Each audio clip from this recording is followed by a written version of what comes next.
आजकल बहुत लोगों में जागरूकता आ गई है कि एलोपैथी से बहुत जल्दी साइड इफ़ेक्ट्स हो जाते हैं और बेसिकली होम्योपैथी में आने का सबसे बड़ा कारण रहता है कोई साइड इफ़ेक्ट्स नहीं होते हैं, बट एक मिसकंसेप्शन बहुत ज़्यादा लोगों के बीच में है कि बहुत देर से फ़ायदा करती है ये। लेकिन ऐसा कुछ भी नहीं है, बहुत जल्दी फ़ायदा करती है, बस सही दवाइयाँ होनी चाहिए। अभी तो मौसम थोड़ा ठीक हुआ है, बट हीट स्ट्रोक का एक बड़ा वो रहता है कि लोग एसी बहुत ज़्यादा यूज़ करते हैं और बाहर का तापमान बहुत ज़्यादा होता है। एकदम से 45-46 डिग्री टेम्परेचर में जाना एसी की बाद से, ये एक बहुत बड़ा कारण होता है हीट स्ट्रोक का। पर अचानक से बारिश अभी स्टार्ट होने वाली है, तो 2-3 चीज़ों का बहुत प्रिकॉशन रखें। एक तो बारिश से जनित बहुत सारी बीमारियाँ हमारे साथ आती हैं। टाइफाइड बहुत कॉमन है जिसमें से एक, जिसमें मियादी बुखार कहते हैं। कंटामिनेटेड वाटर से, फूड से ये सारी चीज़ें फैलती हैं। अचानक से डेंगू, मलेरिया के पेशेंट्स बहुत तेज़ी से राइज़ करते हैं। बहुत ज़्यादा एसी का उपयोग ना करें, बहुत ज़्यादा कम्फर्ट लाइफ़ ना रहें, एक बैलेंस टेम्परेचर मेंटेन करके रखें। पंखे में रहें, कूलर का यूज़ करें, नेचुरल चीज़ों का यूज़ करें।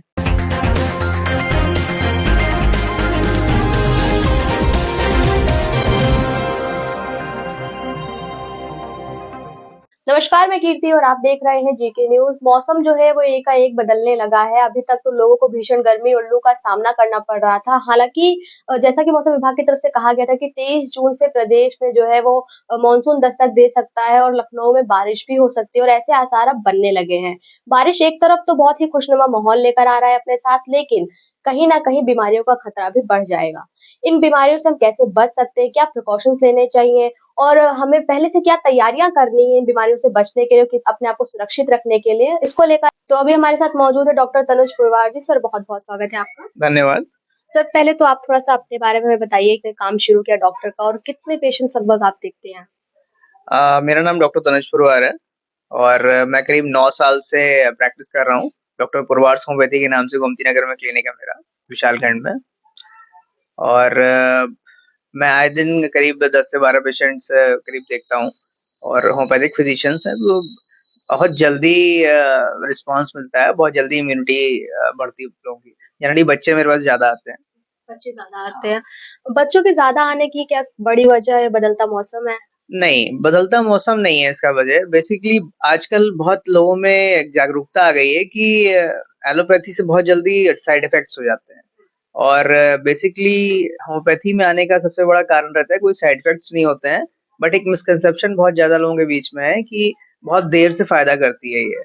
लेकिन ऐसा कुछ भी नहीं है, बहुत जल्दी फ़ायदा करती है, बस सही दवाइयाँ होनी चाहिए। हाँ। तो डॉक्टर, जैसा कि अभी मौसम प्रदेश का देखा जाए तो काफ़ी लू और धूप वाला रहा है और अभी फिर अचानक से मौसम बदलने की भी चीज़ें शुरू हो गई हैं। तो हीट स्ट्रोक और बारिश दोनों एक तरह से आ गए हैं आपके सामने। तो क्या-क्या बीमारियाँ अपने साथ लेकर आ रहे हैं? देखिए, अभी तो मौसम थोड़ा ठीक हुआ है, बट हीट स्ट्रोक का एक बड़ा वो रहता है कि लोग एसी बहुत ज़्यादा यूज़ करते हैं और बाहर का तापमान बहुत ज़्यादा होता है। एकदम से 45-46 डिग्री टेम्परेचर में जाना एसी की बाद से, ये एक बहुत बड़ा कारण होता है हीट स्ट्रोक का। तो पहले थोड़ा समझ लेते हैं हीट स्ट्रोक होता क्या है? बेसिकली ये आपका एक थर्मल रेगुलेशन जो है ना, वो गड़बड़ हो जाता है पूरा बॉडी का। ठीक है ना? इसकी वजह से बहुत सारी दिक्कतें जैसे नौसिया, वॉमिटिंग, डिज़ीनेस, डिसोरिएंटेशंस, चक्कर आना, मितली आना, ये सारी चीज़ें होती हैं और बॉडी का टेम्परेचर एकदम से बढ़ने लगता है। 103, 104 फीवर होने लगता है जनरली। बच्चों में और अडल्ट्स में बहुत देखा गया है, जो भी एकदम से बाहर निकलते हैं एसी में या धूप में बहुत देर तक खड़े हैं या इस वजह से हीट एक्सहॉशन और हीट स्ट्रोक बहुत कॉमन है। अब इसके प्रति प्रिकॉशंस तो पहले यही है कि एकदम से सडन एक्सपोज़र मत करें उस चीज़ का। सेकंड चीज़ हम लोग देखते हैं कि अगर आपको ऐसा कुछ हो भी रहा है ना, तो सबसे पहले कहीं ठंडी जगह पे लेट जाएँ। चक्कर आ रहा है तो कोई भी ऐसी जगह पे लेट जाएँ जहाँ पर थोड़ा वेट वाटर से अपना फॉर्मेंटेशन करें उससे, पट्टी रखें और सबसे पहले डॉक्टर की सलाह लें।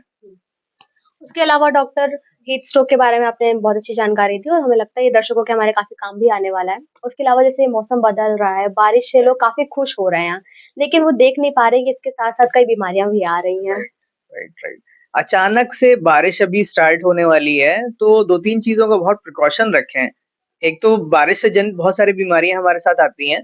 टाइफाइड बहुत कॉमन है जिसमें से एक, जिसमें मियादी बुखार कहते हैं। कंटामिनेटेड वाटर से, फूड से ये सारी चीज़ें फैलती हैं।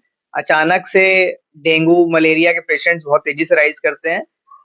ये सारी चीज़ों का प्रिकॉशन रखना है आपको बारिश में अभी तो। अच्छा, जैसे कि डेंगू, मलेरिया की आपने बात की, डायरिया की बात की, तो अगर ये किसी को होता है तो सिम्पटम्स क्या होंगे? कैसे वो समझे कि ये डायरा डायरिया है या डेंगू वगैरह? देखिए, डेंगू आपकी वायरस जनित बीमारी है, मलेरिया आपका मच्छर के काटने से होता है, प्रोटोजोन डिसीज़ है एक, ठीक है ना? इसमें आपको बहुत हाई ग्रेड फीवर होता है। डेंगू अ, डेंगू में बहुत हाई ग्रेड फीवर जाएगा आपका, वॉमिटिंग लग सकती है आपको, बोन पेन्स होंगे आपको। Typhoid is a bacterial disease, इसमें आपको पेट में दर्द, मरोड़, वॉमिटिंग की फीलिंग आती है, लूज़ मोशंस हो सकते हैं आपको, ये सारी चीज़ें तो होंगी। ऐसे में अगर कोई आता है, तो आप क्या दवा उसको देते हैं पहले और क्या प्रिकॉशंस उसको सब बरतने चाहिए? देखिए, पहले तो सारे उसके सिम्पटम्स लिए जाते हैं, उसके बिहाफ़ पे दवाई निकाली जाती है। ज़रूरी नहीं सबकी एक ही दवा हो। आपको कोई भी ऐसा सिम्पटम लग रहा हो, बुखार आ रहा हो, मितली, उल्टी, दस्त कुछ भी लग रहा हो, आप अपने नज़दीकी डॉक्टर से ज़रूर मिलिए पहले, उसके बाद ही दवा लें। ऐसे अपने से सेल्फ मेडिकेशन करना उचित नहीं होता है।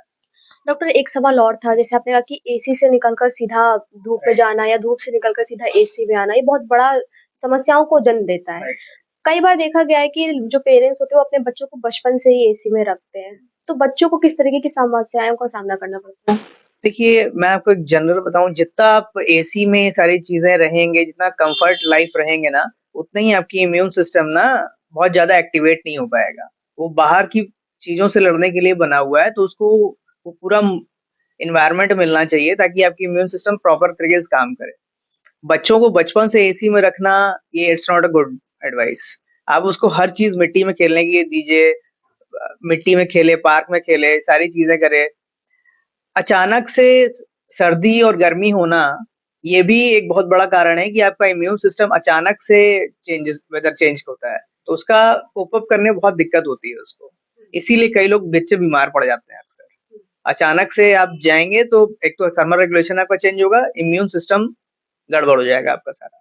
इस वजह से बहुत सारी प्रॉब्लम्स आती हैं। कई बार ऐसा कहा जाता है कि इम्यून सिस्टम जब आपका खराब होता है तो आपको हार्ट से रिलेटेड प्रॉब्लम्स भी होती है। नहीं, इम्यूनिटी बेसिकली इन्फेक्शंस आपको जल्दी-जल्दी होने लगेंगे। आपका प्रतिरोधक क्षमता कहलाता है इम्यूनिटी, और अगर ये आपका कम है, तो आप बहुत सारी जाँचें होती हैं, आईजीए एंटीबॉडीज़ वगैरह कराते हैं हम लोग, जिससे पता चल जाता है कि कैसी ये है आपकी इम्यूनिटी, उस बेसिस पे हम लोग मेडिसिन्स करते हैं। सर कोई ऐसी सलाह जो आप हमारे दर्शकों को डॉक्टर होने के नाते देना चाहें? बहुत ज़्यादा एसी का उपयोग ना करें, बहुत ज़्यादा कम्फर्ट लाइफ़ ना रहें, एक बैलेंस टेम्परेचर मेंटेन करके रखें। पंखे में रहें, कूलर का यूज़ करें, नेचुरल चीज़ों का यूज़ करें। सेकंड चीज़, साफ-सुथरा अपना पानी पिएँ, बाहर का कम से कम लें, आजकल बहुत हवा चल रही है, ये टाइफाइड का मौसम है, तो कम से कम बाहर की चीज़ों पे खाएँ-पिएँ अपना, और साफ-सुथरा हाइजीन मेंटेन करके खाएँ। और अगर इन सभी प्रिकॉशंस के बाद भी आपको कोई भी समस्या होती है, तो उसके बाद तुरंत ही अपने नज़दीकी डॉक्टर से सलाह ज़रूर लें। कैमरा पर्सन के साथ मैं कीर्ति, जी के न्यूज़।